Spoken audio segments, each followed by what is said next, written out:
The complete works of Swami Vivekananda Rajayoga, Chapter 2, The First Steps, Part 3.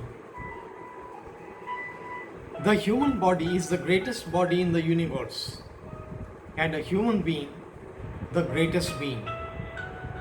Man is higher than all animals, than all angels. None is greater than man. Even the Devas will have to come down again and attain to salvation through a human body. Man alone attains to perfection, not even the Devas. According to the Jews and the Mohammedans, God created man, and after creating the angels and everything else, and after creating man, he asked the angels to come and salute him. And all did so except Iblis. So God cursed him and he became Satan. Behind this allegory is the great truth that this human birth is the greatest birth we can ever have. The lower creation, the animal, is dull and manufactured mostly out of tamas. Animals cannot have any high thoughts, nor can angels or devas attain to direct freedom without human birth.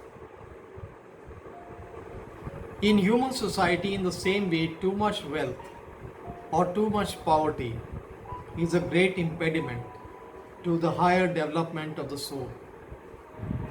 It is from the middle classes that the great ones of the world come. Here, the forces are very equally adjusted and balanced. Returning to our subject, we come next to pranayama, controlling the breathing.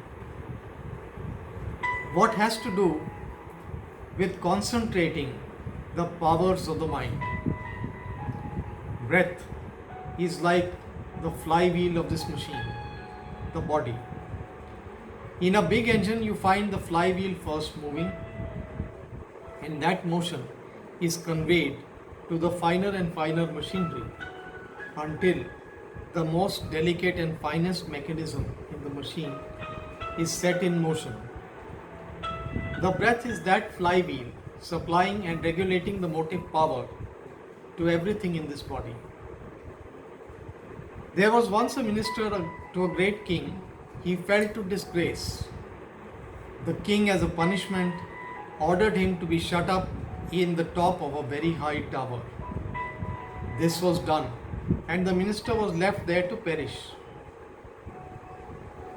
He had a faithful wife, however, who came to the tower at night and called out to her husband at the top to know what she could do to help him. He told her to return to the tower the following night and bring with her a long rope, some stout twine, packed thread, silken thread, a beetle, and a little honey. Wondering much, the good wife obeyed her husband and brought him the desired articles. The husband directed her to attach the silken thread firmly to the beetle. Then smear its horns with a drop of honey and set it free on the wall of the tower with the head pointing upwards. She obeyed all these instructions, and the beetle started on its long journey. Smelling the honey ahead, it slowly crept onwards in the hope of reaching the honey, until at last it reached the top of the tower. Then the minister grasped the beetle and got possession of the silken thread. He then told his wife to tie the other end of the packed thread, and after he had drawn up the packed thread, he repeated the process with the stout twine and lastly with the rope. Then the rest was easy. The minister descended from the tower by means of the rope and made his escape. In this body of ours, the breath motion is the silken thread.